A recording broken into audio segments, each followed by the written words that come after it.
Alright guys, this week we're going to be doing a yellow Stimulator dry fly. It's going to be on a size 6 curved shank hook. With a few switches on the colors. You can use it for anything from an October caddis. I like stimulators during the fall. Fish are looking for big meals. They're trying to get ready for fall or for winter, so they're eating big. So going with a big stimulator on top, put a dropper underneath it, you're going to be doing great with that. So let's get into the video. Thanks guys. Alright guys, I'm going to start with a big, this is actually a size 4 dry fly hook. Dry fly curved nymph 715 from Saber Fly Hooks. You can get these from theflyshack.com. Great, they come in big 100 packs for like $8. They're great fly hook. I have no problem with them. I think I've broke 3 of all the hundreds and hundreds and hundreds of different ones I've used from them. Next, going to use uni thread size 3/0 in a brown. Just going to start that right in front of the hook point and just kind of work my way back a little bit. Snip that out. Now, for all my big dry flies, for my chubby Chernobyls, for my big stimulators, for all of these, I like to put a little loop on the back for a dry dropper. Doesn't take much to do it. Doesn't even have to be that heavy, but I just take a little monofilament, even sometimes I'll use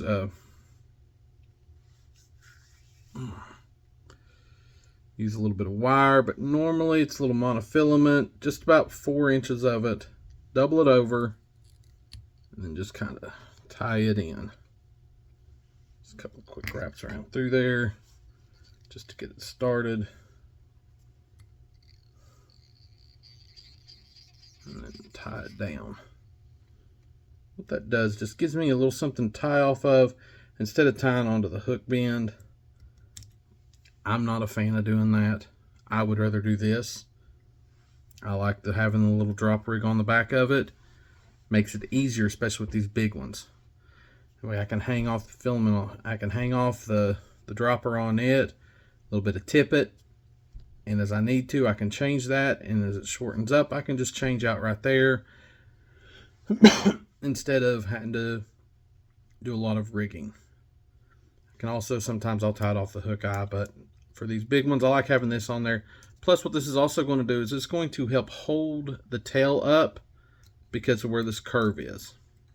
Because this is a whole curve down through here instead of just the normal quick one. So my next step is I'm using a little bit of deer body hair in natural. I take about a little under a pencil size chunk of it, and then just kind of clean it out. Make sure you don't have any that under fur in there. Get it cleaned out. Put it in my hair stacker. Couple quick tap downs. Get them all even. Lift it up. Now, I don't like having super long ones in there, so I'll pull them out. Kind of toss them out of there. Now what you're looking at is about a chunk about that big. And I want it to extend just a little bit past that loop I put in. Just tie that back. Then I just trim all this out. There we go. Next, I'm going to get me a grizzly hackle here.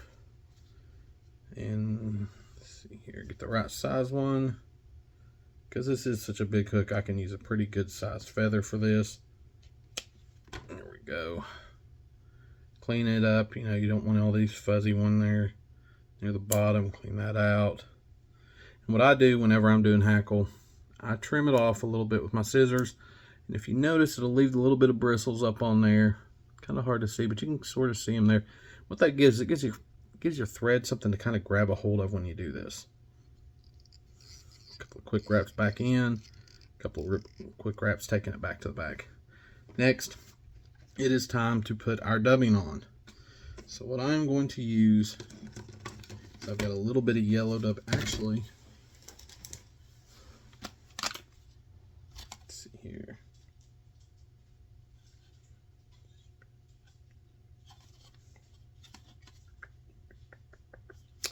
I just got in some tactical dry fly dubbing from Fulling Mills. I use a lot of their stuff. I really like it. So I'm going to actually use some pale sulfur yellow. It's going to be a little bit lighter than what I normally have on mine for these, but just a little change up. And then just get my fingers wet. You can always lick your fingers, but I prefer using this sponge that I've got a little bit better off. Then just kind of twist it on to the thread.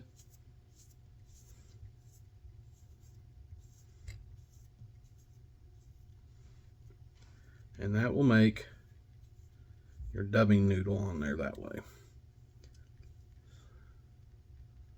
Just get it twisted down good and tight. And you're going to use a pretty good sized chunk because we got a pretty good sized hook. So then what I do is I'm just going to wrap that back up the length of the hook to make my underbody. And I'm going to stop right about 3/4 of the way back up. Next, we get our hackle feather, grab a hold of it, and we're just going to wrap it right over top of that, palmering it towards the front. And this will give us a nice little set of appendages and legs underneath, on top, and just going to kind of help float it. And mine is going to kind of start out kind of straight, and then I like having the feather actually twist, which kind of points those a little bit towards the front, then gives it a little bit more motion. Just kind of go all the way up, making 8 or 9 good wraps right up to the end, then tie it off. A couple of quick over tops. Do one more just because this is a bigger feather. Go 3, then trim the feather out like so. Lay that right there. Now I kind of just pull the hackle back a little bit here. A couple of quick wraps to hold it down. So you can see we got a nice big insecty looking body. Now next we're going to put our wing in there. Our wing is going to be the same hair that we used on the back here, but just a little bit bigger chunk of it. And what this is going to do is just cause us to have a nice big swept back wing.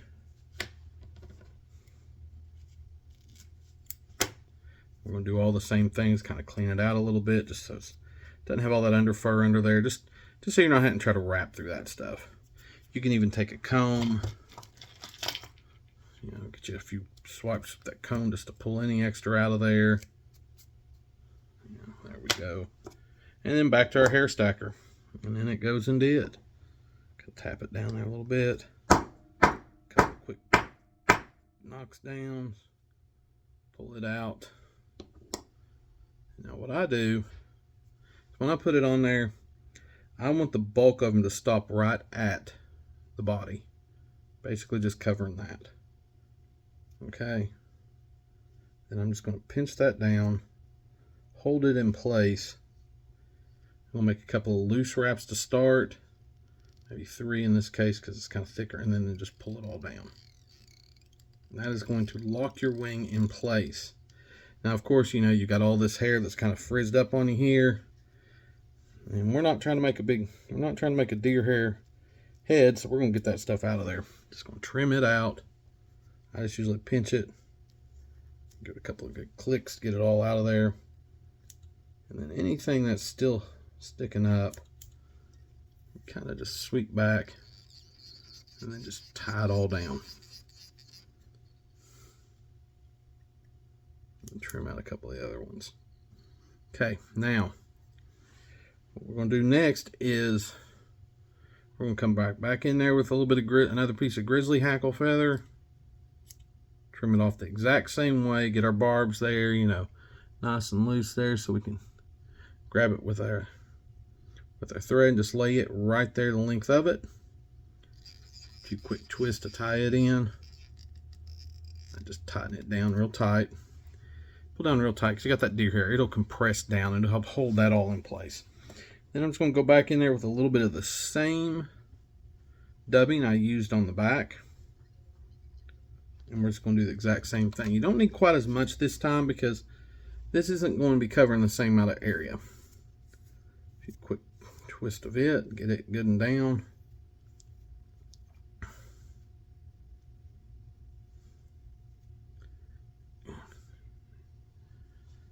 Sweep it. What that's going to also allow you to do is it's going to allow you to sweep that wing back, kind of press it down a little bit too. And then I just make some quick wraps around through there and then just come right to in front of it. I always will leave a little bit of the hook shank exposed right there behind that just for tying off because I don't want to crowd my hook eye. Kind of straighten those hackle fibers up so they're standing up a little bit, and we're just going to wrap around through there. We'll start by just wrapping right there at the base of the wing all the way around once, and then just start slowly palmering that feather towards the front until you do that. You don't want to do that. Like I said, that'll just kind of help palmer all that now towards the front, right over top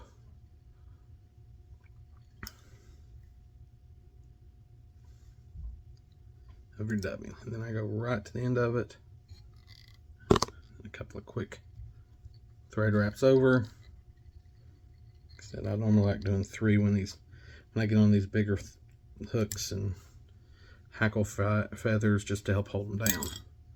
Sweep everything back just a little bit, and then just come right to the hook eye and just build you a head there. You know, what I always do is I always leave just a little bit, kind of bulk it up right there. I know it looks, that gives you the head of your insect. Line up right behind it, come back in with your whip finisher. We're just gonna make us 5 quick wraps here. 1, 2, 3, 4, 5. Tighten down. Give it a good tug. Make sure it stays down tight. Trim it out. Then you got a couple little strands of anything that's got in that head, you just trim them out. Get them out of the way there. Clean it up. Okay, now, like I always do whenever I do any of these do anything like this, I always take me just a little bit of nail hardener, some kind of, head cement, something along those lines. Just a little something, put on top of those threads, just to kind of help coat them. I'll put it all the way around it here. That's just going to help protect those threads a little bit. That'll soak down in, and it'll be great to go. What you got now, depending on what colors you want to use on your dubbing, you've got yourself any number of big stimulators for this fall season. Throw orange in, you got your orange hair caddis, October caddis, and what this does, it just gives you a big old attractor fly. You can hang you any kind of nymph you want off there. You can hang a big nymph off that. That's what's nice about this. I mean, look at this. This is a size 4 hook. Look at the size of this fly. I can put a big nymph underneath that, and it's not going to take this under the water at all. With all this deer hair, with all these fibers, it's going to float beautifully.